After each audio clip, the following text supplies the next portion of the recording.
Bueno, como yo iba a hacer una presentación un poco más larga, pero la voy a reducir mucho para que no... porque los protagonistas son ellos, sois vosotros, y es también la exposición, ¿no?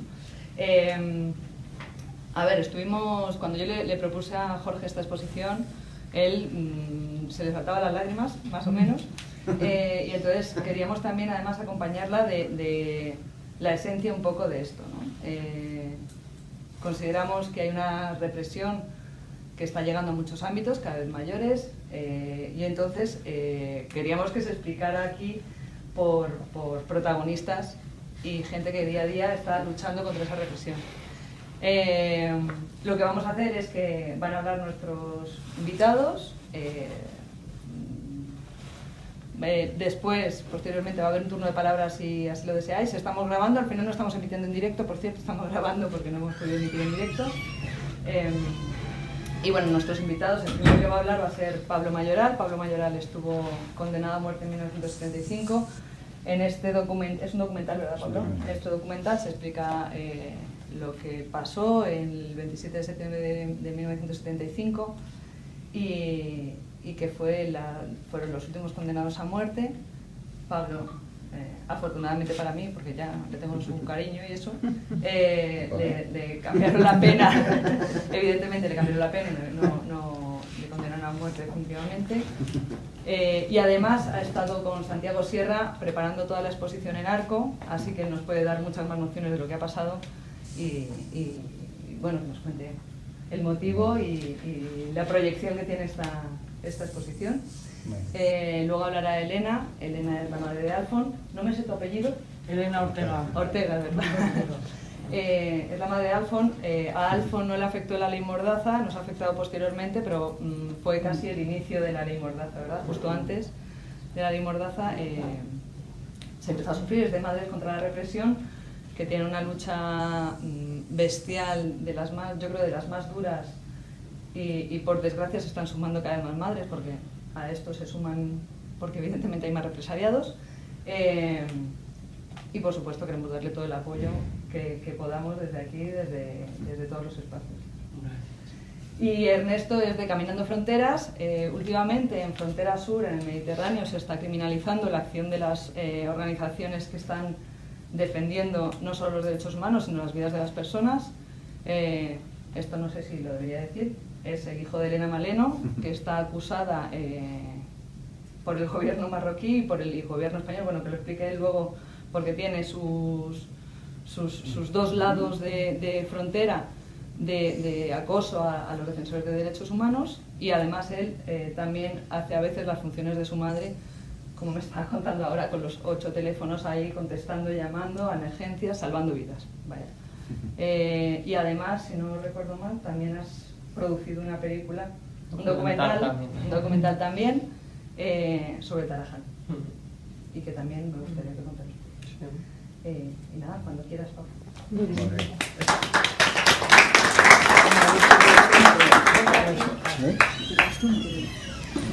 Muy bien, pues nada. Lo primero, agradecer a Jorge aquí el poder estar hoy con vosotros y agradeceros la asistencia, ¿no? Y aquí a mis compañeros de mesa lo mismo, ¿no? Entonces, pues nada, lo primero sería decir que la actual represión que se está cebando en tanta gente, yo creo que tiene unos antecedentes muy claros, y son ni más ni menos que la represión franquista, ¿no? La represión franquista bueno, nosotros desde la Comuna de Presos del Franquismo y desde la red de apoyo a la querella argentina contra la impunidad del franquismo estamos en contacto con una serie de historiadores que están haciendo pues todo un estudio de lo que fue la represión franquista, y se acompaña a cada una de las querellas que los distintos procesados, represaliados por el franquismo pues están presentando, ¿no? Entonces, en primer lugar, lo que estos historiadores, Laviano, Gómez, Mínguez, Tebar, dicen es que la represión fue una cosa muy pensada, muy meditada, y que no fueron, como en muchos casos dicen, actos de guerra, ¿no? sino que fue una represión de aniquilación.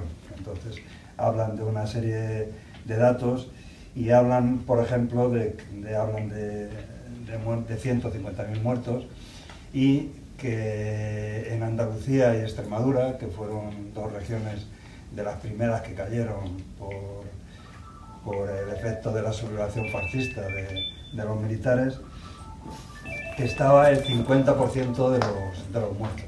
O sea que no es... Fueron Sevilla, bueno, Málaga, hubo la Espantada y no hubo apenas frente de guerra, es decir, fue casi un paseo del ejército fastidioso con los restos del ejército colonialista que estaba en Marruecos, y fue pues casi como aquello que se puede decir pues un paseo militar. Hubo escaramuzas, hubo guerra, hubo resistencia, pero lo que hubo fue una represión sistemática, es decir, hasta tal punto de que estos historiadores cifran en más del 50% los asesinados en estas dos regiones de los 150.000 que murieron, ¿no? Por otra parte, la transición, los últimos años de la transición, los años 60, del 68 al 75, que hoy algunos historiadores pues cifran como que el franquismo pues se lavó un poco la cara, puso menos represión en las calles y en las luchas. Pues también hay un historiador que habla de la historia del TOP, y ahí también queda claro y reflejado que no fue así, que en los últimos años del franquismo la represión fue en aumento, y fue en aumento porque también la lucha fue en aumento. Las movilizaciones fue contra el franquismo, es decir, fueron creciendo en todos los sitios, y muy particularmente después de los asesinatos de Grimao, de Delgado y de Granados en 1963, y muy particularmente en el año 68, después del asesinato de Ruano, pues hubo bastantes luchas.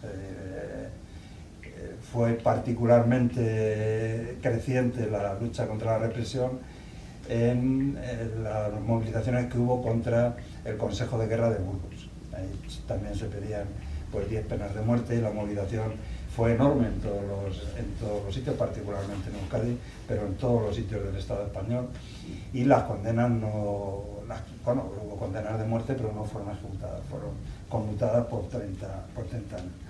También en este sentido, pues se habla de que el top de las 20.000 hubo como 20.000 procesamientos, fueron 50.000 las personas que estuvieron afectadas por dichos tribunales. Pues bien, pues en el año 75 y 76 pues fue el año de mayores condenas del tribunal, ¿no? Y a la muerte de Franco estábamos 1.200 presos en las cárceles franquistas. O sea que no era un periodo de bonanza, digamos, en la represión, sino que era una represión bastante dura, ¿no? Y que tenía un objetivo claro, y es acabar con aquellas organizaciones, que éramos muchas, que no estábamos por la reconciliación nacional, que no estábamos por componendas con el franquismo, sino que estábamos por acabar de todas las maneras que fuera posible con la dictadura franquista, ¿no? Fue una represión generalizada, pero en algunos casos muy particularizada en toda una serie de organizaciones de extrema izquierda que estábamos fuera de lo que luego sería el pacto de reconciliación nacional con la propia dictadura, ¿no?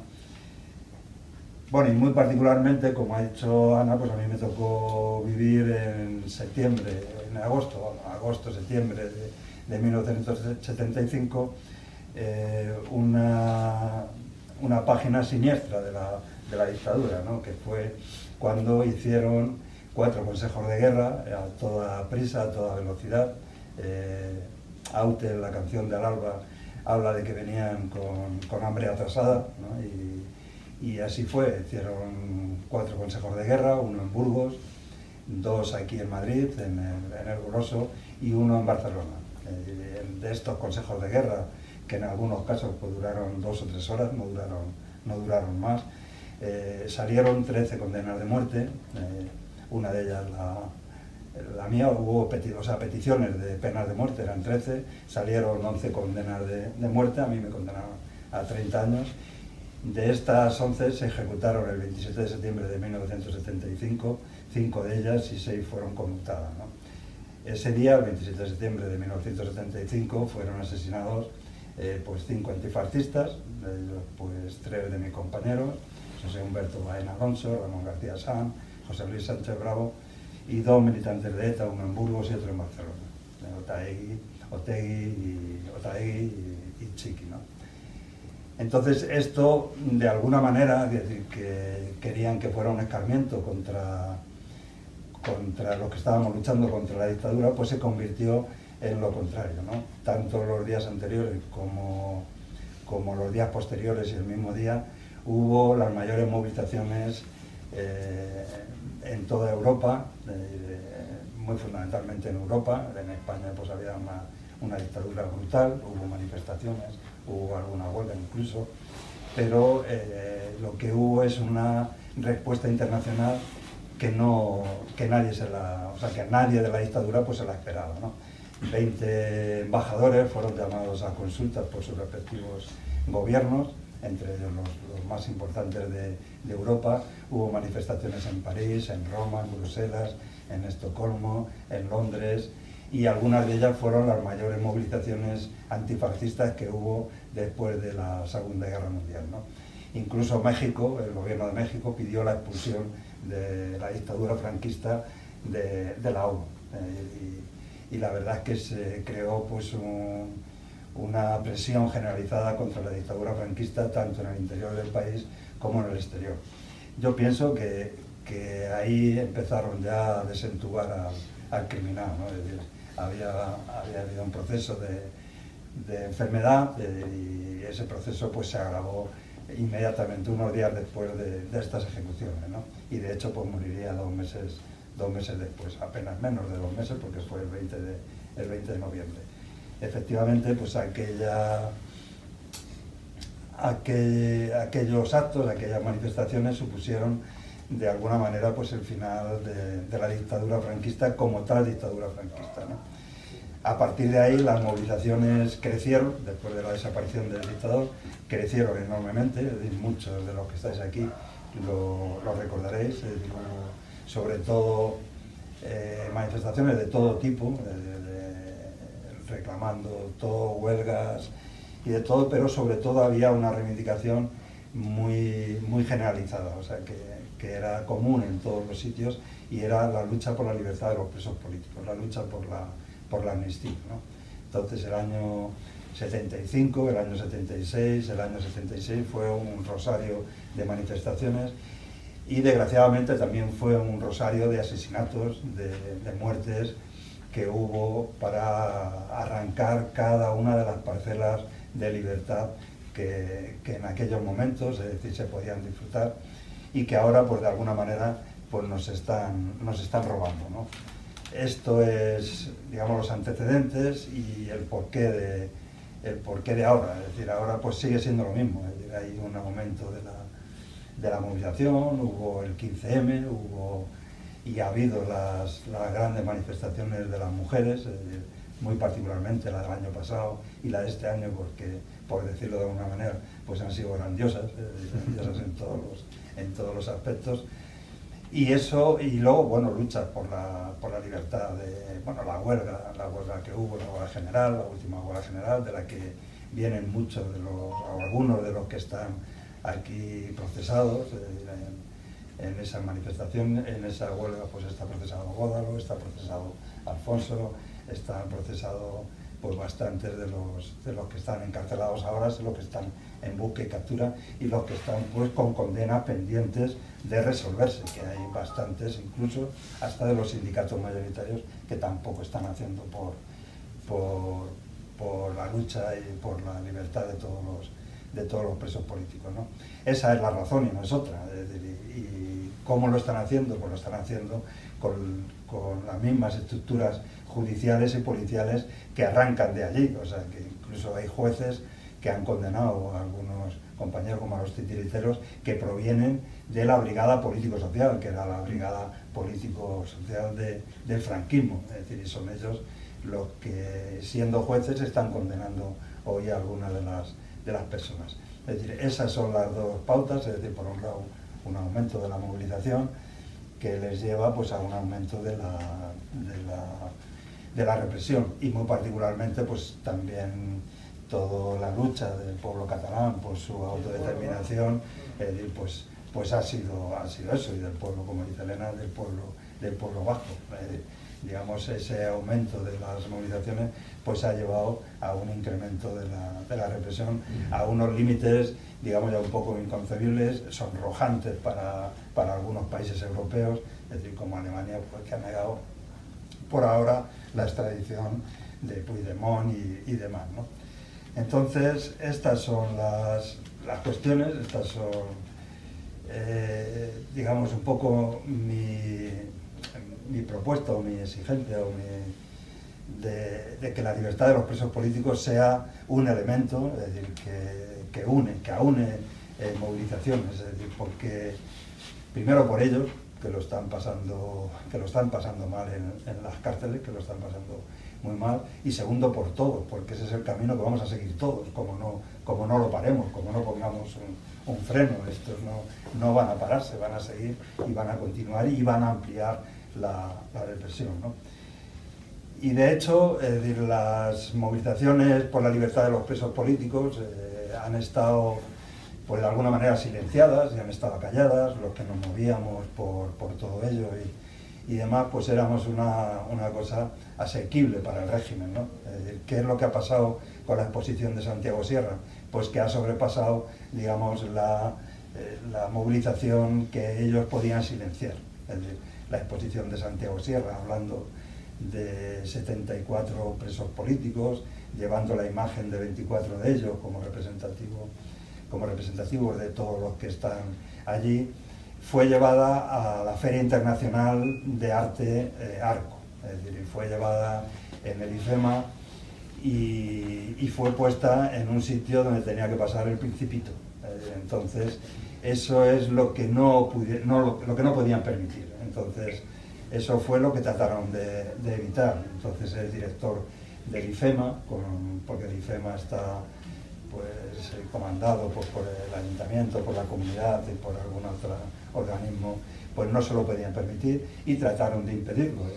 De hecho, pues lo hicieron bajar. La exposición estuvo, me parece que fue el miércoles cuando se puso, estuvo el miércoles, y el jueves que se inauguraba, pues ya fue obligada a bajarse de la pared. Este hecho también, y nuevamente, dio más trascendencia al asunto. Es decir, el escándalo fue mayúsculo porque había corresponsales de toda Europa y de todo el mundo, y dijeron que esto era inaudito. Se armó tal jaleo que la propia Arco, que era la que hacía la exposición, pues tuvo que hacer un comunicado de rechazo, y luego IFEMA pues ya también dijo que había sido una equivocación y demás. Ahora, ¿cuándo dijo IFEMA que había sido una equivocación? Cuando ya había pasado el Principito, o sea, cuando ya había pasado por aquella pared vacía y desnuda. Es el Principito, bueno, pues bueno, pues el Principito nombrado rey había pasado por allí y habían quedado la imagen blanca, no había salido, es decir, con la imagen de los presos políticos, que era potente. Bueno, pues como digo, esto se les ha vuelto en contra. La exposición fue comprada por un nacionalista catalán, ha estado en el Museo de Lérida, va a estar en el Museo de Barcelona, va a estar en Rentería, va a estar en el Museo de Tarragona, y a final de este mes, pues en Ámsterdam también va a estar la exposición, y ahí pues estaremos nuevamente denunciando todo lo que ha pasado. Un foro de derechos humanos que se hace cada 2 años en Ámsterdam, pues ha decidido que este año la estrella sea Santiago Sierra y la exposición por la libertad de los presos políticos, ¿no? En este sentido, pues nada más que cabe decir, como decía Santiago en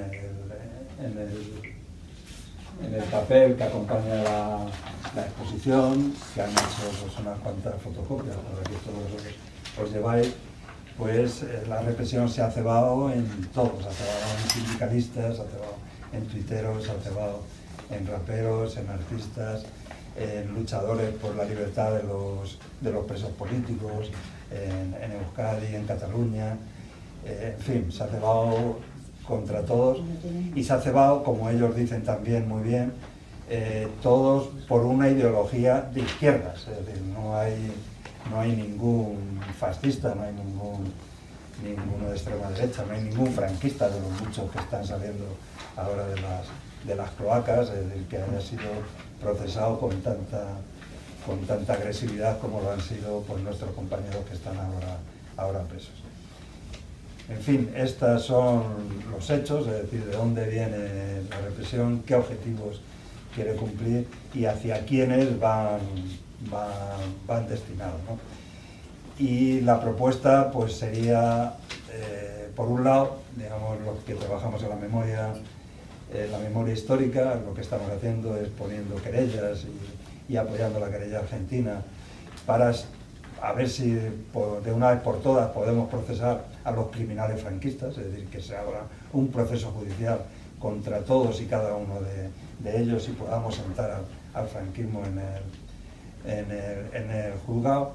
Y por otro lado, lo que es urgente es luchar por la libertad de los presos políticos, por la libertad de nuestros presos políticos.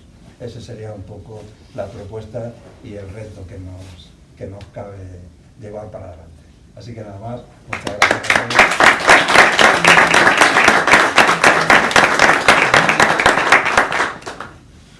Muy bien, la verdad es que has hecho una exposición desde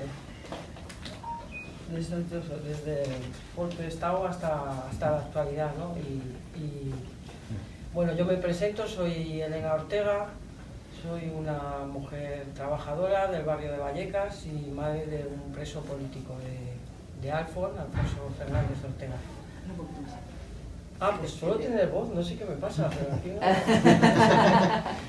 no se me oye bien. Bueno, ya cuando vi la exposición por primera vez de los 74 casos, quiero daros las gracias por hacer tener esta exposición aquí. Me emociona siempre que la veo expuesta en sitios, porque para mí es muy significativo, ¿no? Ya me emocionó cuando la vi por primera vez y vi que encima habían puesto a Alfonso el número 1, ¿no? Ya dije, madre mía, esto es fórmula como la Fórmula 1. Digo, y darle las gracias a Santiago Sierra infinitamente, porque, bueno, aparte de que haya tenido que vivir el sufrimiento para un artista como es la censura de su expresión libre, que me parece que ya es el retorcimiento más retorcido que puede haber de la represión, porque es verdad que cuando tú eliges formar parte y estar organizado o organizada en la disidencia contra el régimen o contra el sistema, cuentas con la posibilidad de la represión, cuentas con la posibilidad de que te persigan, cuentas con la posibilidad de que seas señalado, de que seas encarcelado o encarcelada. Pero sí que nos ha conmovido, y a mí me conmovió mucho, que ya estaba la exposición colgada en las paredes y además tratada con la sensibilidad que la ha tratado. Yo sugiero a todo el mundo que por favor lea los textos que hay debajo de las fotografías, porque no te dice nombres, pero casualmente lo lees y todos conocemos los casos, ¿no? Son ecologistas, anarquistas, marxistas-leninistas, antifascistas, independentistas vascos, independentistas catalanes, gente toda del siglo XXI. Ya estamos hablando de presos políticos del siglo XXI, de los últimos 20 años, ¿no? Es una evidencia que se quiere silenciar, por supuesto, socialmente, pero como decía él, vamos, por no repetirme, el Estado utiliza la represión para callarnos, para asustarnos, para dividirnos, para que tengamos miedo y para que cejemos en nuestro intento de luchar por otro orden social y combatir un régimen traidor o una democracia posfranquista como esta que estamos viviendo en este momento, ¿no? Llena de corrupción y podrida en todos sus cimientos. Es la respuesta que tiene el poder para blindarse y es perseguir a la gente que está organizada en la disidencia que les incomoda, esa disidencia que no suele estar en los parlamentos ni en las instituciones, sino que es la disidencia que organiza fundamentalmente la disidencia antifascista o republicana o, como os digo, anarquista, marxista-leninista, ecologista, la disidencia que organiza la calle, para que lo veamos así de claro, la que está generando conciencia en contra de la conciencia establecida, ¿no?, por el régimen, que ellos se encargan muy bien a través de sus medios de comunicación, de sus televisiones, de sus escuelas. Es vergonzoso lo que está pasando en la escuela pública en nuestro país, de cómo entran diariamente los policías a las aulas con sus armas y todo a decir lo buenos que son, ¿no? Lo digo porque trabajo en un instituto y bueno, veo cómo el fascismo es algo que va entrando y no nos vamos dando cuenta, pero va llegando. Y bueno, y vamos cada vez a más. Yo me acuerdo cuando empezó todo lo del 15M, por no remontarme más atrás, empezando porque no ha dejado de perseguirse, ni de encarcelar, ni de criminalizar, ni de torturar a la disidencia de este país. Nunca se ha dejado de hacer. Ni a partir del 78, ni antes, esto se ha hecho siempre. ¿Qué es lo que pasa a partir del 15M? Que ya somos más personas las que nos enteramos, porque se generaliza la represión, ya no está tan focalizada en los grupos que ellos saben que tienen que neutralizar para que no generen conciencia y no aumente la movilización contra el régimen o el sistema. Entonces ahí sí que es verdad que con el 15M se generaliza más, ya hay manifestaciones, luego vienen las huelgas generales y empieza a haber detenidos y detenidas. Después de las movilizaciones fue lo primero que vivimos. Al principio del año 2010, 2011, veíamos que íbamos a las manifestaciones y enseguida al término de la manifestación siempre había jóvenes, sobre todo jóvenes, detenidos, que ahí es donde íbamos madres contra la represión, íbamos a las comisarías, un poco para estar pendientes, acompañar a las familias, asesorar a los juzgados. Y hemos visto, como él decía, que la represión está diseñada, es así, cómo se ha ido dando en tan pocos años, porque estoy hablando del 2011 y estamos en el 18. Me parece increíble las vueltas de tuerca que han dado en estos años. Entonces, ya nos parecía injusto que después de la manifestación persiguieran a grupos que ya se iban para sus casas, los detuviesen o incluso, pues eso, se provocasen ellos mismos altercados y se llevasen a la gente. Pero lo siguiente que vivimos ya cuando empieza...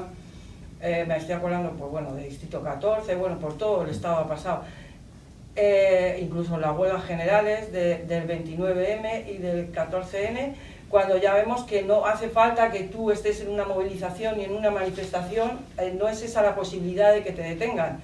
Ya simplemente tiran de listas negras, que las tienen. De hecho estuvimos el abogado de Alfonso, Blas Ibarrondo y yo denunciándolo ante la comisaria europea en el 2015, tiran de las listas negras y directamente ya hacen redadas y van a las casas, a los centros de trabajo y a los centros de estudio a por los jóvenes a detenerlos.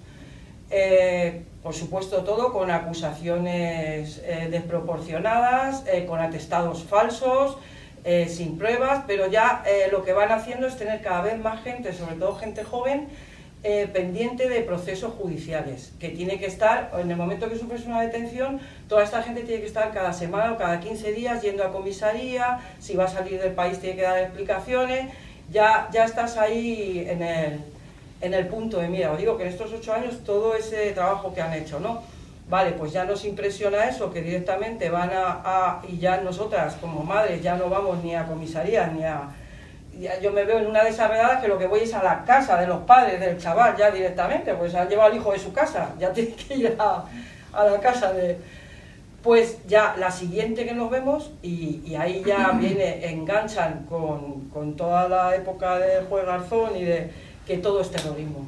todo es terrorismo y ya a partir de ahora todas las detenciones y denuncias utilizan además asociaciones suyas como Manos Limpias, Covite, AUET, todo es por enaltecimiento de terrorismo. Bueno, ya empezamos con el caso de los titiriteros, que estamos ahora mismo, que va a entrar ya Valtonyc, el rapero, en la cárcel. Tenemos a Pablo Hasél, también tenemos a Alfredo Ramírez, que está en la cárcel, también por temas de libertad de expresión, pero acusado de enaltecimiento de terrorismo. A Julen, un chaval de Amurrio, del País Vasco, pero chaval, vamos, estoy hablando de una persona de 21 años, por una pintada con un rotulador a altas horas de la madrugada, que un secreta se encarga de estar pendiente, ¿no? Esta persecución que, bueno, muchos jóvenes que estén implicados en el movimiento antifascista y en la lucha contra el régimen y el sistema capitalista lo sabrán mejor que yo, la persecución que hay por parte de los cuerpos policiales y además que no está ni siquiera que lo haya pedido un juez, o sea, lo deciden ellos deciden a quién perseguir y se lo pasan bien. Entonces estamos en un punto ya muy peligroso y llegamos a los jóvenes de Alsasu. Este es el caso ya de terrorismo de Estado más, porque claro, yo cuando hablamos de terrorismo yo solo reconozco una violencia y un terrorismo, que es la del Estado en este momento.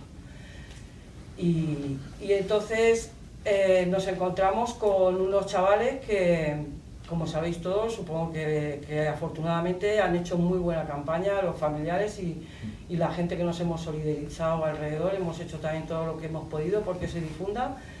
Nos encontramos con 8 jóvenes, con peticiones de cárcel de 62, uno de ellos, Ollán, que está en la misma cárcel que mi hijo, en Navalcarnero, de 50 años, y otra chica de 12 años. Estamos a espera de sentencia, en el juicio se ha demostrado, incluso al principio en la Audiencia Nacional, es lo que decía, los últimos casos que estamos viviendo ya de represión han ido a Audiencia Nacional. Ya no hemos tenido que ir a Julián Camarillo ni a Plaza Castilla, ya vamos directamente a Audiencia Nacional, ¿no? Ellos cada vez van endureciendo y retorciendo más, a ver si se nos quita la tontería de la cabeza, deben pensar ellos cuando están en sus despachos, a ver si les quitamos a esta gente las ganas de dar por saco, ¿no? Y bueno, como digo, en unas condiciones que es otra de las luchas en las que tenemos que estar muy pendientes. Muchos de los presos que están aquí lo están viviendo. A Alfredo ya le dispersaron a Zaragoza y Julen está esperando que le dispersen también. Pues Alfonso no está en dispersión, e incluso estuvo al principio un año en régimen FIES, aunque no estaba acusado de terrorismo. Y ahora ya no, ahora ya está en segundo grado y está como un preso, pues es un preso más en Navalcarnero, en un módulo en segundo grado. Pero muchos de estos presos sufren la dispersión. Creo que ahora tenemos que estar muy atentas y muy atentos a la lucha por el acercamiento de los presos. Os lo digo yo, que tengo un familiar preso. He vivido el ir a visitar a otros presos, he ido a visitar presos marxistas-leninistas a Cádiz, a otras cárceles de otros sitios, y me he dado cuenta, he querido hacerlo para darme cuenta de lo que significa montarte en un coche para ir a visitar a un preso o a una presa, para estar 40 minutos por unos cristales y encima un preso en régimen FIES que está grabando con 2 funcionarios detrás de él y grabando todo lo que se habla.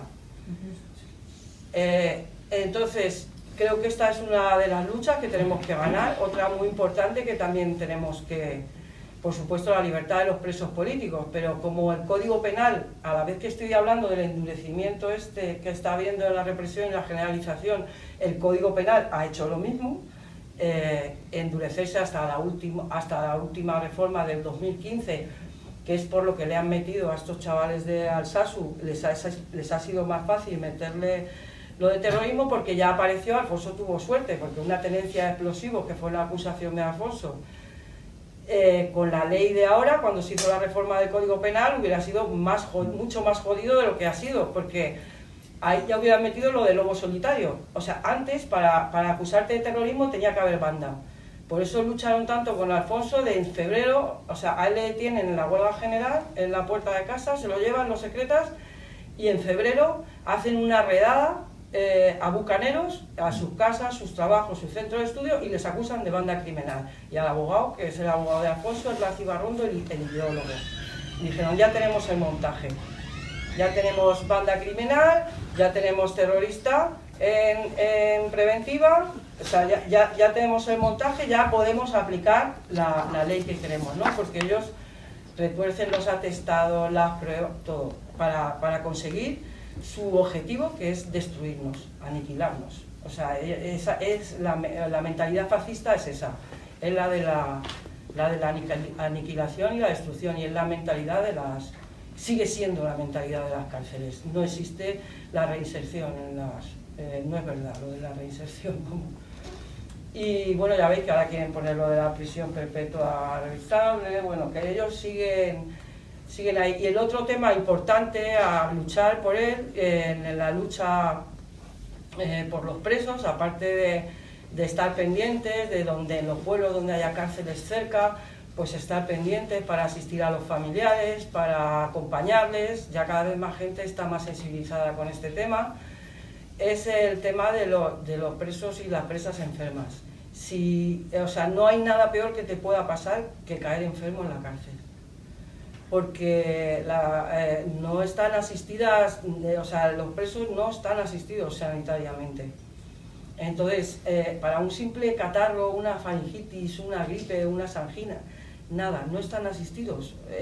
Hay una enfermería, pero vamos, es un abandono total. Pues imaginaros si encima contraes una enfermedad grave y eres una persona presa, ¿no? Entonces, bueno, pues yo eso, decir que para mí ha sido un honor y un orgullo que Santiago Sierra haya dado este salto, porque necesitamos que no consigan que seamos invisibles, porque precisamente somos las personas de ideología antifascista y anticapitalista, somos precisamente las que luchamos por el bien común, por la justicia, por la igualdad, por la solidaridad. Deciros también lo importante que es la solidaridad, lo decían los familiares de Alsasu, que en esta situación tan dura que están viviendo, de recorrer tantísimos kilómetros, de esta incertidumbre, que lo han podido soportar y les ha hecho crecer como personas y sentirse orgullosos la solidaridad, el apoyo mutuo, el cariño, el abrazo, el reconocimiento. Y yo, por la parte que me toca, también lo digo siempre, que he tenido la fortuna de conocer la feliz experiencia que es la fuerza que te da la solidaridad. Entonces, no vamos a desistir de nuestra ideología, porque la ideología es una cosa que cuesta mucho construir, que la has construido por tus experiencias y tus vivencias. Y nada, pues que tenemos que continuar luchando para mejorar nuestras vidas, claro, en el día a día, en nuestro aspecto laboral, educativo, sanitario, pero también luchando por todas las presas y los rehenes que el Estado se queda para mostrárnoslos y amedrentarnos. Y nada, pues muchas gracias por escucharme, que para mí siempre me sirven estas charlas de terapia porque suelto todo lo que siento y lo que pienso. Muy bien.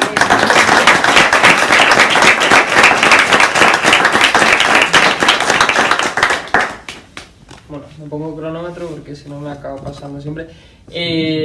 Nada, o sea, un placer estar aquí con las compañeras, dar las gracias también a Ana, compañera ya desde la infancia, que por hacer el acto posible.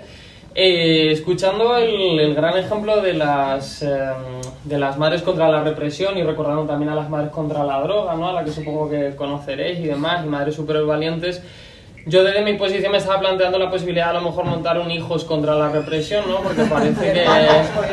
y hermanos también, pues seguro, pues podemos estar todos jóvenes contra la represión, ¿no? Pero bueno, pues por la parte que nos toca, ¿no? Cuando también por el otro lado hemos tenido experiencias de familias, de madres, de padres combativos y combativas que han decidido posicionarse en su vida pues con una causa muy concreta. pues bueno, nos encontramos también en una situación donde la represión nos toca, donde esas políticas de la muerte, del miedo, de la persecución, pues al fin y al cabo ya no solamente llegan a lo político e intentan minar todos esos valores, sino que llegan a lo más personal, ¿no? Y a todo aquello que has aprendido en casa, a todo aquello con lo que has crecido y que pues de la noche a la mañana pues pretenden criminalizarlo y pretender decir que todo eso que llevas toda la vida haciendo pues es un crimen, ¿no? Bueno, yo, como os comentaba Ana antes, pertenezco al colectivo Caminando Fronteras, soy hijo inevitable de Elena Maleno, para quien no la conozcáis, es una defensora de derechos humanos que se encuentra en la frontera sur española desde el año 2001, pues entre otras cosas defendiendo el derecho a la vida y los derechos fundamentales de las personas migrantes. Si la situación de la represión en España ya es grave, pues porque el Estado de Derecho, el Estado democrático, social no funciona, pensemos cuál es la situación real en las fronteras, en esos espacios de no derecho, donde ya la construcción de un espacio donde no existe la democracia, donde no existe ni siquiera el derecho a la información, lo que representa al fin y al cabo un agujero dentro de nuestras democracias, pues cuál es la situación ya no solamente para las defensoras y los defensores de derechos humanos, sino para las mismas personas migrantes, ¿no? Que son los últimos eslabones de esta cadena, ¿no? Y que son los que en última instancia sufren la brutalidad de estos estados autoproclamados civilizados, donde nació la democracia y demás, pero que finalmente son los estados más criminales y más peligrosos del mundo entero.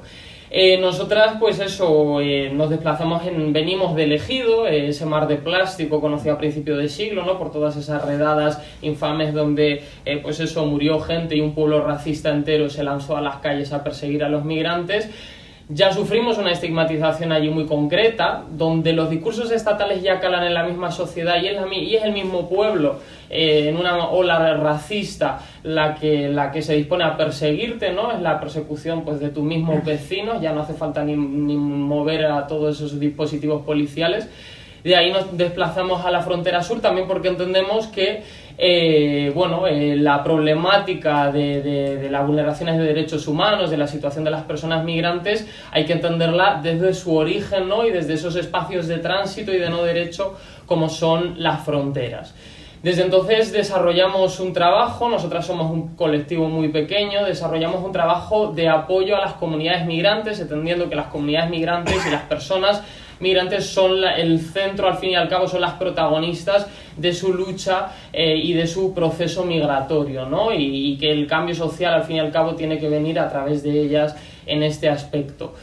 Trabajamos especialmente con un enfoque feminista, de género y con un enfoque de infancia, entendiendo que dentro de los procesos migratorios pues son poblaciones especialmente vulnerables, ya no solamente por las violencias de los estados, sino también por las violencias de las mafias de trata, de los estados de los países de origen y demás, ¿no?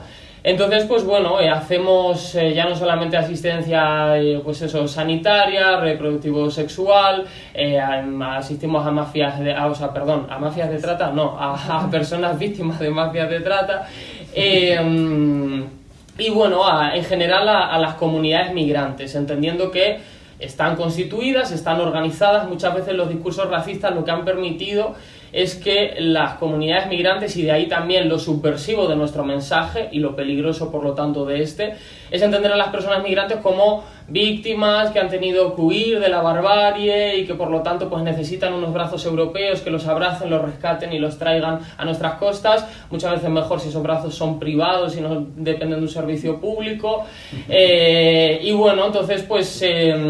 Entonces esa es un poco lo que nosotros decimos, es eso, no, las comunidades son personas, hay que rehumanizarles, devolverles esa categoría de persona. Son comunidades organizadas, tienen sus líderes y sus lideresas, construyen ciudadanía en estos espacios de no derecho, en los bosques, en los barrios, frente a todas estas violencias, precisamente construyen comunidad para resistir a las violencias de los estados. y precisamente lo único que necesitan y a lo que nos dedicamos nosotros, pues bueno, es un apoyo diario, logístico, de sensibilización, de altavoz al fin y al cabo, que sirva para denunciar todas esas tropelías donde se han entrenado muchas de nuestras fuerzas de seguridad del Estado, como son las fronteras, donde se han dedicado a matar impunemente y que luego, pues bueno, eso son cosas que se devuelven y al fin y al cabo se expanden, son prácticas que se expanden por todo el Estado. Causas muy concretas que ayudamos a denunciar y a visibilizar, la de Tarajal. Supongo aquí tengo a una compañera que participó con nosotras en el documental, me ha dado la sorpresa de venir aquí, ahora ya hablaremos. Y bueno, pues precisamente la denuncia de la causa de Tarajal, ayer estábamos en el Parlamento de Navarra denunciando que a las familias no se les había podido dejar venir. 14 personas mueren porque la Guardia Civil dispara pelotas de goma, gas lacrimógeno, golpes de porra, devuelve en caliente una práctica ilegal a otras 23 personas y somos nosotras de manera directa, nos llaman los supervivientes y nos dicen esa misma noche, el 6 de febrero de 2014, nos han masacrado, nos han masacrado, nos han masacrado. Nadie creía nuestro relato, nosotras estábamos mintiendo, ni siquiera los medios o las organizaciones sociales, digamos, más progresistas. Era muy difícil que la Guardia Civil, que ya era salvaje, pero que se hubiese pasado tanto. Bueno, pues finalmente nuestro relato va ganando fuerza. Aparte de todo esto, vamos construyendo un proceso de empoderamiento, de trabajo con las familias que se llama el transformar el dolor en justicia, ¿no? Hijos que mueren con total impunidad y, bueno, pues además familias negras y pobres con ningún tipo de medio necesitan apoyo logístico para que su voz pues tenga presencia y puedan, pues eso, constituirse políticamente y decir, oye, estamos aquí, tenemos hijos, los hemos parido y, oye, los habéis matado, en fin, dad explicaciones, queremos justicia, queremos verdad, queremos reparación. Ese es el trabajo general que hacemos, lo seguimos haciendo con todas estas vulneraciones de derechos, lo hicimos pues bueno, la última sí tragedia más grande, ¿no? Ese 31 de agosto de 2017, donde mueren 7 mujeres por una devolución en caliente que ejecuta la Guardia Civil. Vuelven a decir que todo aquello era mentira y demás, y normalmente pues solemos ir probando poco a poco que sus relatos se desmontan por sí solos, que son violentos y que las fronteras pasa lo que pasa, ¿no? Entonces, dentro de todo este contexto, que yo le doy siempre más importancia que la misma reivindicación política de nuestra causa, de decir, oye, nos están persiguiendo y demás, porque creo que precisamente lo subversivo es eso, es ese trabajo al que persiguen y no tanto a la persona. Pues bueno, mi madre es al fin y al cabo la que ha impulsado lo que es Caminando Fronteras y nosotras pues nos hemos dedicado a apoyarla siempre en lo que hemos podido. Hace en octubre, del año pasado, vienen policías a casa, le dan una notificación judicial y le dicen que se tiene que presentar en los juzgados. La acusaban de tráfico ilegal de personas y de favorecimiento de la inmigración ilegal. Los dosieres están, todo esto se basa en unos dosieres criminales que elabora la Policía Nacional, la UCRIF, la Policía de Fronteras, unos dosieres que presentan a la Audiencia Nacional y que sin embargo la Audiencia Nacional archiva. Nuestro Estado de Derecho, pues bueno, tiene algo de luces y de repente dice que no, que la actividad que realizamos al fin y al cabo no es delito. Sin embargo, bueno, parece ser que a nuestra Policía Nacional no le gusta el Estado de Derecho, aunque funcione mínimamente, y entonces pues coge esos dosieres criminales que elaboran, donde nos pinchan los teléfonos desde el año 2012, donde pintan a mi madre y a nuestra familia en general como los mayores traficantes del norte de África. Nosotras traficamos con sirios, con migrantes subsaharianos, en fin, cualquiera que nos conozca diría que soy hijo de mafiosa. Y a partir de ahí, pues bueno, es un dossier totalmente surrealista que también habla de vida personal y en el momento con un enfoque además pues muy machista, homófobo y demás, que en el momento en el que se pueda, que acabe el juicio y se pueda desjudicializar el dossier, será muy interesante poder exponerlo y saber con qué lógica funciona nuestra Policía Nacional, ¿no? Y qué vergüenza da realmente las cloacas del Estado.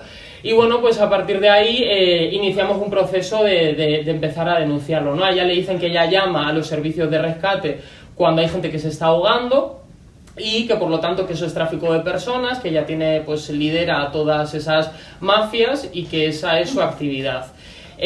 Bueno, pues eso, lanzamos el mensaje, ¿no? Bajo la campaña Defendiendo a Maleno.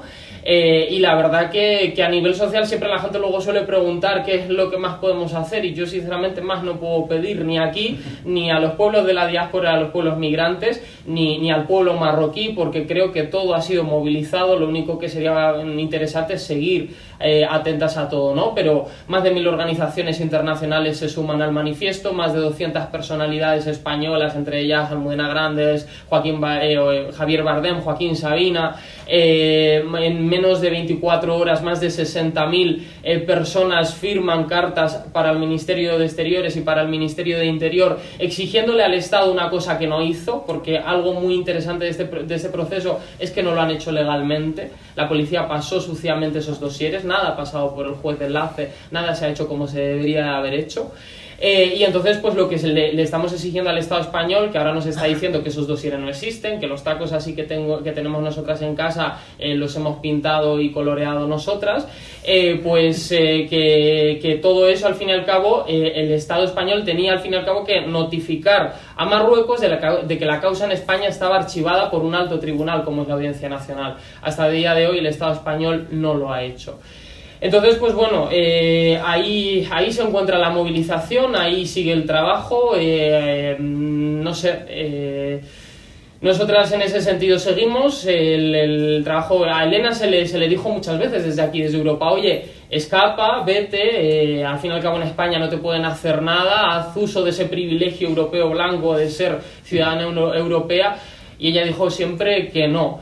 Y dijo siempre que no, entre otras cosas, porque quienes están detrás, yo agradezco de verdad mucho el apoyo que se ha dado de aquí, de los diferentes pueblos de España, agradezco también mucho el apoyo del pueblo marroquí, pero agradezco sobre todo el apoyo de los pueblos de la diáspora, cuando en una imagen muy concreta que os invito a que bichéis un poco por internet y que busquéis el vídeo, cuando el día anterior al juicio, a la declaración de Elena, ellos estaban, en fin, trinando, diciéndonos, mira, somos personas que si salimos a la calle y nos congregamos nos van a detener y apalear a todas, pero queremos salir. O sea, esta señora lleva tantos años defendiéndonos y poniéndonos voz, dignificando a nuestras muertas y a nuestros muertos y a nuestras familias, y ahora la van a meter en la cárcel, que por cierto se enfrenta incluso a una cadena perpetua. Es la pena que se le exige desde el lado español.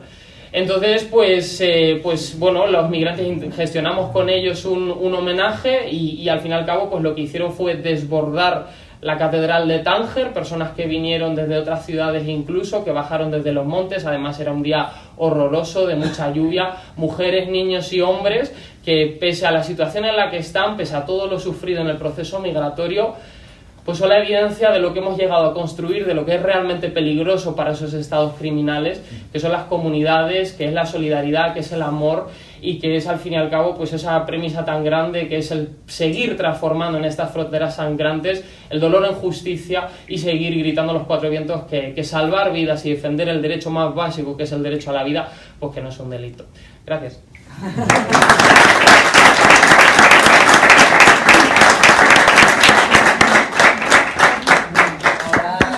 Hay un turno de palabras, si queréis. Sed muy breves, por favor, no acaparéis mucho. ¿Alguien se anima? Vamos. ¿No?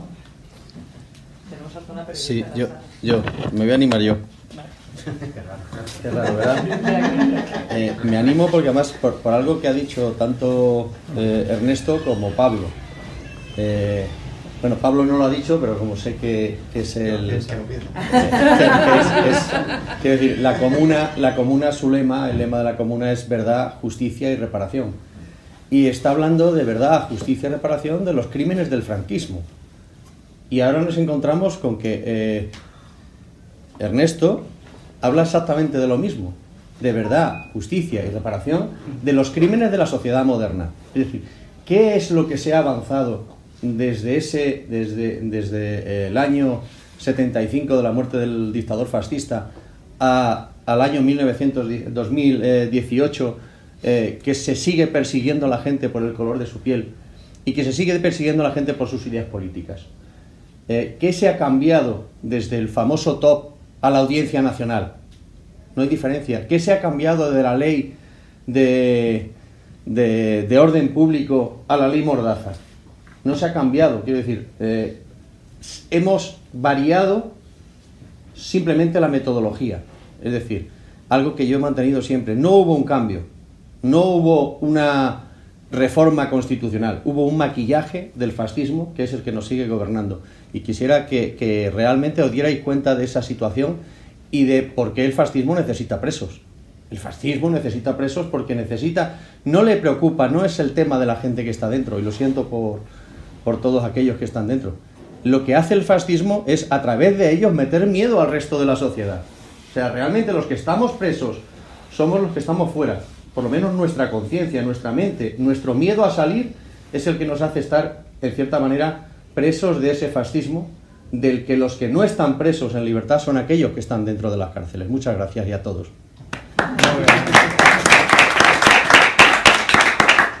¿Alguien más?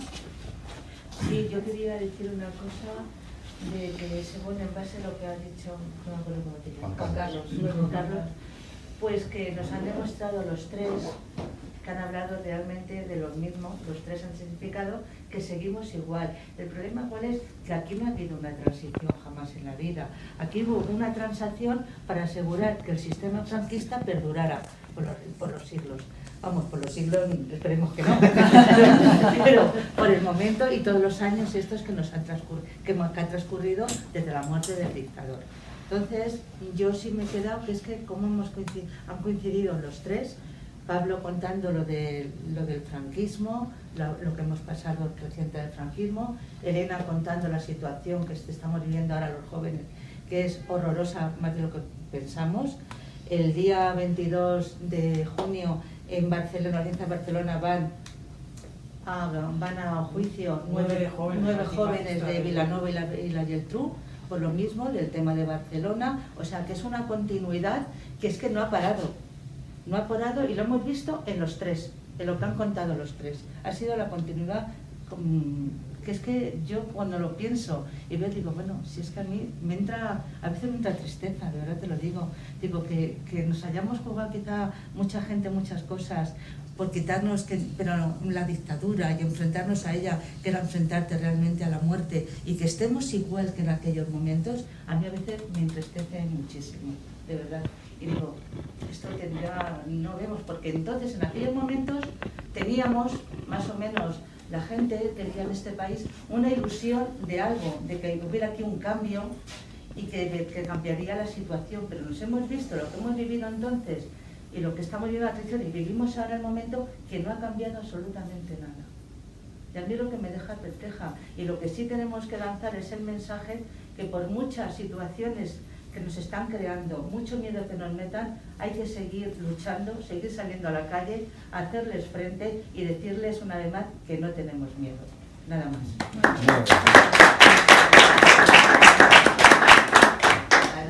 A ver, yo creo que es un poco peligroso decir que nada ha cambiado, ¿vale? Pero no porque no tengamos que levantar la voz sobre esos acontecimientos, esos hechos que se parecen demasiado a lo que ocurría antes, ¿no?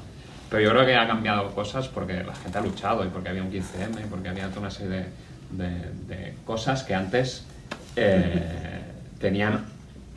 existían pero tenían otra dinámica, ¿no? Pero hoy no hay 73 presos políticos, no hay 1500, como decía, no hay penas de muerte. Pero sí hay un hilo negro, ¿no? Un hilo negro que enlaza todo lo que ocurrió durante el franquismo y lo que está ocurriendo ahora con unas, yo creo que es importante, unas instituciones concretas. Es decir, todo lo que está ocurriendo con los presos catalanes, lo de Alsasua, incluso lo de la manada, la sentencia de la manada, ahí hay un elemento que se repite, que es la Guardia Civil, ¿no? Incluso en la sentencia de la manada, la Guardia Civil, los casos que decías tú en la frontera de Tarajal, ¿no? O sea, hay unas instituciones, ¿no?, del Estado que además son propias del Estado español, no existe una audiencia nacional en otros países de Europa, no existe una Guardia Civil, que forman parte de este hilo negro, ¿no?, que yo diría que viene ya del 36, o sea, Y antes. Y posiblemente... 32. Bueno, eso ya serían tener otras discusiones un poco más, ¿no?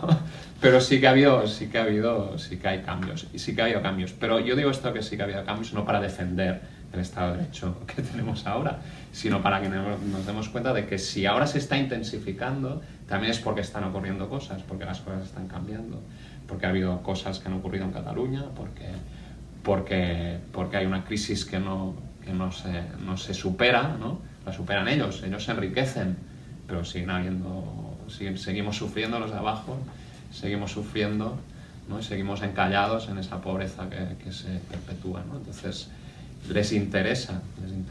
El tema de las fronteras no es un tema del Estado español, el tema de las fronteras es un tema europeo. España, ¿no? Es el que inventa. La Guardia Civil es el brazo ejecutor en la frontera sur, ¿no? En la frontera de España, pero quien está interesado en esa gestión de las fronteras no es España, es la Unión Europea en su conjunto, ¿no? No sé quiénes, por eso me refiero que hay una serie de fenómenos que implican que los estados empiezan a actuar de esta forma, ¿no? Aparte del caso de tu madre, pues está el caso de los bomberos en Grecia, ¿no? O el barco de Open en Italia, pues que de repente en 3 sitios diferentes estén reprimiendo eso es política, eso no es justicia, ¿no? ¿Alguien más? Adelante, por ahí. Bueno, yo quería daros las gracias por dar la charla. La verdad es que ha sido muy ilustradora. Yo ya estuve en alguna en Somos Aguas, que os he visto alguno. Y a mí, sinceramente, me llega muy hondo también como militante antifascista, porque ves cosas de represión a compañeras, cazas de brujas, grupo por grupo, ¿no? Y colectivos. Y se agradece muchísimo. Lástima es que no venga más juventud, que es realmente a quien más atacan. Y yo sí que veo cambios porque veo unas élites políticas y económicas fascistas, racistas, homófobas y machistas, por supuesto, que han hecho algo que es aprender y mejorar sus mecanismos de presión. Y desde luego como comen la cabeza a la gente que viene detrás, a través de la televisión, a través de campañas financiadas con dinero público, como la de los policías ahora y del ejército. En los colegios, madre mía. En los colegios. Yo creo que no ha hecho otra cosa que crear más fascismo. Ahora también tenemos una nueva ideología fascista que está recuperando eso de lucha proletaria casi, que es Hogar Social Madrid, que no deja de crecer.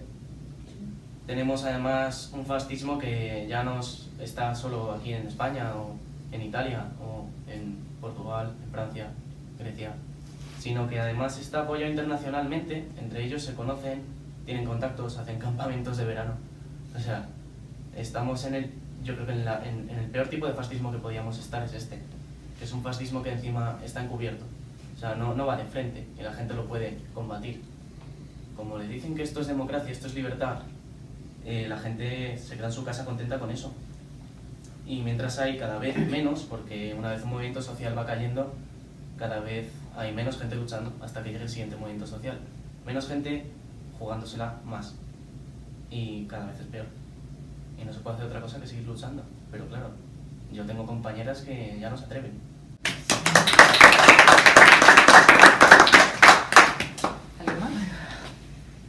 Mira, el día antes del juicio, el mismo juicio, porque primero era en septiembre y se suspendió porque 3 policías estaban de vacaciones. Era que no habían preparado las pruebas, los cabrones, ¿sabes? No tenían, son así de vagos y de inútiles.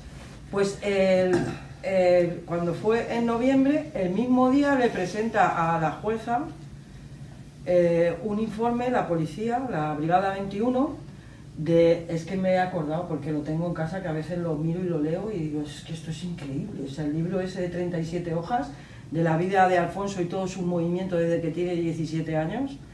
O sea, es que fuimos con ese libro, ya te digo, nos fuimos a visitar a la comisaria europea y a decirle, esto se hace en España. Y nos dijo, no es competencia nuestra, no entra dentro de nuestras, no sé, directivas, creo que lo llaman, europeas. Y dice, bueno, España está multada y va a ir a juicio por el trato en comisaría de los detenidos. Y es verdad que ha mejorado el trato en comisaría de los detenidos y detenidas, a como era antes, ha mejorado algo y lo hemos notado, pero a base de multa, de juicio, porque eso sí es directiva europea. Pero lo cuento porque cuando has contado el dossier, el informe policial, el dossier que hacen sobre tu madre, Malena, es que es así, o sea, pero es que luego cuando lo lees, es que encima mi hijo, porque tiene sentido del humor, ¿no? Y se reía porque, claro, es que había cosas de decir, pero ¿qué estás diciendo? Si en ese momento estaba trabajando en un bar en Granada, ¿sabes? Joder, haber contrastado, ¿no? Ya que pones aquí... Son muy cutres, son muy eso, cutres. cutre es la palabra, cutre. Pero con fotos de ordenador, con fotos suyas en sitios... Algo, o sea, yo me quedé... La verdad es que con todo esto yo he aprendido muchas cosas que no sabía, porque... Yo estaba instalada que vivíamos en democracia, en un Estado de Derecho, mi debate era si votaba Izquierda Unida o PSOE. O sea, para mí ha sido una apertura de ojos, es decir, ¿sabes?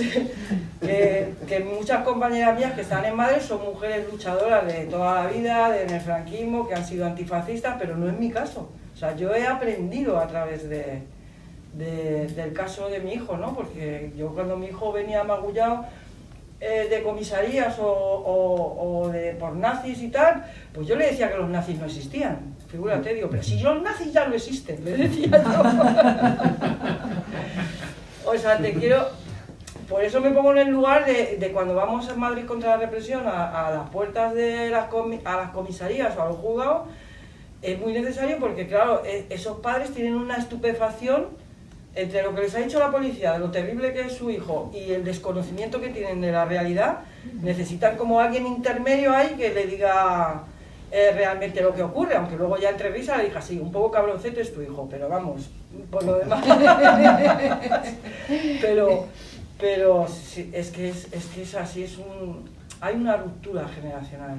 Sí, puede que haya ese hilo negro represivo, igual que hay el hilo rojo de la gente que ideológicamente hemos seguido, pues bueno, que viene de familia comunista, republicana, no sé qué, pero yo sí creo, sobre todo yo que soy de la generación de la transición, que tengo 53 años, sí que creo que hay una ruptura generacional ahí de 30 años, de que de pronto nos han hecho así, como un borrador, los ordenadores, ¿sabes?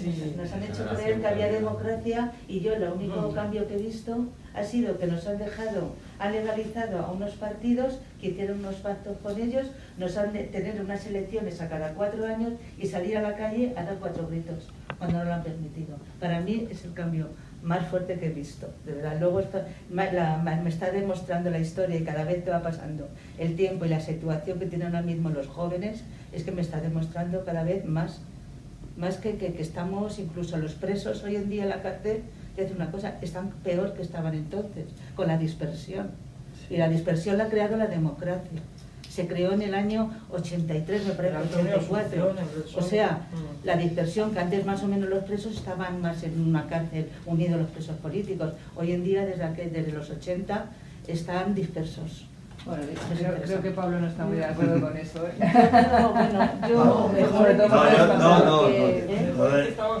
No, la dispersión viene de entonces, nosotros... Ellos no estaban, cuando yo estaba no estaba la dispersión. Sí, no, vamos a ver, es decir, a nosotros nos condenaron ejecutaron a uno, a nuestro compañero Baena, y a nosotros nos condenaron a 2 a pena de muerte y a otro 30 años y a otro compañero 25, y a cada uno nos mandaron a una cárcel. Me mandaron a Puerto de Santa María, a Cartagena, a Ocaña y a Córdoba. Entonces, no, pero te quiero decir que sí que es verdad que digamos como, o sea, que Nieves está aquí, que era mi compañera, y se ha tenido que hacer un montón de viajes a Cartagena a verme, o sea, que ya estábamos dispersos y estábamos ahí, es decir, que de alguna manera viene un poco de antiguo. No, yo quería decir... No, pero déjame que te conteste un momento a lo que me has dicho, Pablo. Yo no me refiero a eso. Yo sé que a vosotros os dispersaron a cada cárcel, a cada uno a un sitio diferente. Pero el sistema, yo a lo que me refiero, que no había la dispersión que hay ahora, que a lo mejor en una cárcel hay solo 2 presos políticos. Es a lo que yo me estoy Pero para que refiriendo. entonces Y entonces era estábamos diferente. 1200 y ya que no. Claro, y entonces era más diferente. No, pero no solamente es eso. No, te quiero decir Yo lo veo ahí diferente. No, que yo te... Pues la dispersión que vamos a ver, es se decir... La dispersión que existe ahora No, que- llega a los 80. con la represión que el hecho a la de que... independencia en el pueblo vasco. No, pero que te quiero decir que a nosotros nos dispersaban, o sea, que no nos dejaban en también. casita, en Carabanchel, es decir, que nos mandaban lejos y nos mandaban a un sitio, que es lo que pasa, que yo en Cartagena, pues claro, coincidí con 5 de ETA político-militar, con uno de Claro, ETA pues militar, es a lo que- y con es a lo que otro me refiero. de 1000, Poncho Bet, que era compañero de Puigchantí, que claro, entonces estábamos más, y había Claro, más exactamente. presos y estado, pero yo no he estado con ninguno de mis militantes, yo he estado Ya. solito, es decir, porque estábamos dispersos, ¿no?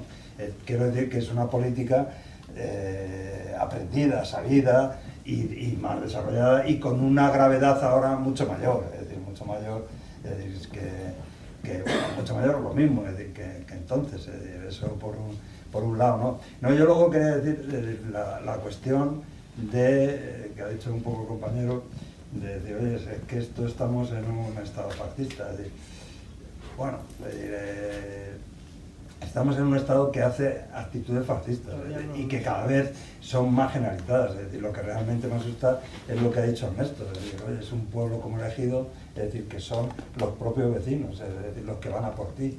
Es decir, eso es lo que, digamos, el paso superior, digamos, del fascismo, ¿no? Lo que se dio en Italia, lo que se dio en Alemania, es decir, que era la misma población, o sea, los que entraban en los partidos, es decir, nazis y fascistas, y hacían lo que hicieron, y es lo que pasó en España, es decir, que la falange, es decir, era la que hacía, digamos, todas las burradas, y eran pues los vecinos del pueblo los que acusaban, los que decían y los que metían y todo esto, o sea que ahora estamos sufriendo muchas cosas, pero ojo, que es que pueden venir peores.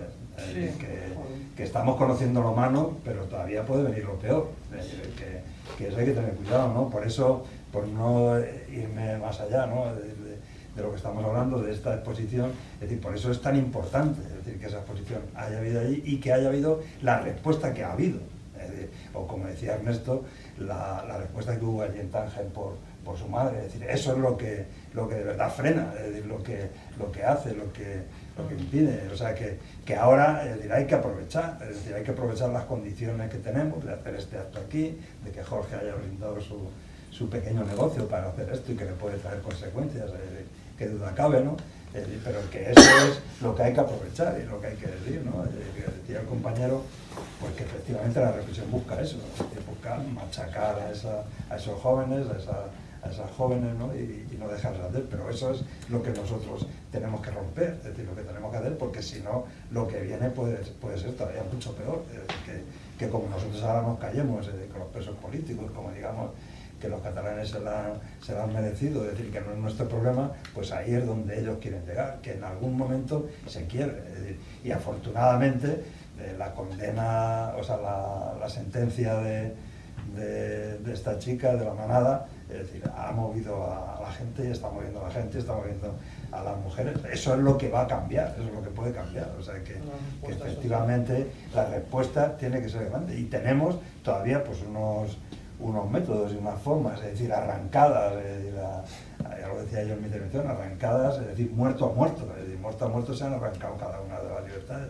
No podemos, es decir, despreciarlas. Las tenemos y hay que utilizarlas, es decir, hay que utilizarlas. Y hay que utilizarlas precisamente para acabar con todo lo que se está haciendo, ¿no? Yo soy de los que piensa que efectivamente estamos conociendo lo malo, pero que nos queda lo peor, ¿no? Que nos queda lo peor, o sea, como no hagamos algo en ese otro sentido, es decir, y que aprovechemos las libertades, por mucho porque nos hayan defraudado en su día el PC, en su día el PSOE, Sí, y nos esté defraudando ahora algunos otros que no nombro.